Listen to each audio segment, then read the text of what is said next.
ప్రభుత్వ భూమిని కబ్జా చేసిన వారిపైన హైడ్రా ఉక్కుపాదం మోపుతోంది. ప్రజల నుంచి ఎటువంటి కంప్లైంట్ వచ్చినా వాటిని పరిశీలించి వెంటనే రంగంలోకి దిగుతుంది. ఈ క్రమంలో ఓ బాలుడు హైడ్రాకు రాసిన లేఖ 3,900 కోట్ల భూమిని అక్రమార్కుల నుంచి కాపాడింది. హైదరాబాద్లో ఆక్రమిత భూముల విషయంలో కొరడా జులిపిస్తున్న హైడ్రాకు ఓ బాలుడు రాసిన లేఖతో డొంక అంతా కదిలింది. ఆక్రమిత చెరువులు, ప్రభుత్వ భూముల విషయంలో హైడ్రా చేస్తున్న ఆపరేషన్లు అందరికీ తెలిసిందే. ఈ విషయంలో ఎంత పెద్దవారు ఉన్నా హైడ్రా వదిలిపెట్టడం లేదు. ఇక తాజాగా వ్యాపారవేత్త అయిన నార్నె శ్రీనివాస్ ఆధీనంలో ఉన్న భూమిపై హైడ్రా ఆపరేషన్ నిర్వహించింది. లంగర్ హౌస్కు చెందిన ఓ బాలుడు తన చిన్నప్పటి నుంచి జూబ్లీహిల్స్ జేఆర్సీ కన్వెన్షన్ సెంటర్ వద్ద ఉన్న ఖాళీ స్థలంలో చాలా సంవత్సరాలుగా తన స్నేహితులతో కలిసి క్రికెట్ ఆడుతుండేవాడు.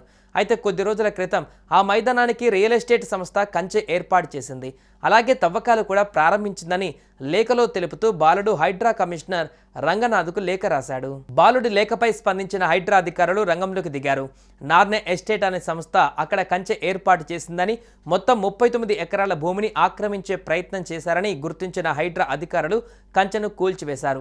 అలాగే ఆ 39 ఎకరాల ప్రభుత్వ భూమిని స్వాధీనం చేసుకున్నారు. ఆ భూమి రికార్డులను పరిశీలించారు. ఆ భూమి రాష్ట్ర ప్రభుత్వానికి చెందినదని, ప్రస్తుతం చట్టపరమైన వివాదంలో ఉందని గుర్తించారు. హైడ్రా ఆ స్థలాన్ని పరిశీలించి భూమిని అమ్మడానికి, అభివృద్ధి చేయడానికి ప్రయత్నాలు జరుగుతున్నాయని తెలుసుకొని ప్రస్తుతం జరుగుతున్న నిర్మాణాలు కూల్చివేసింది. దీంతో ఎప్పటిలాగానే స్థానిక యువకులకు ఆ ఖాళీ ప్రదేశం ఆడుకోవడానికి అందుబాటులోకి వచ్చింది.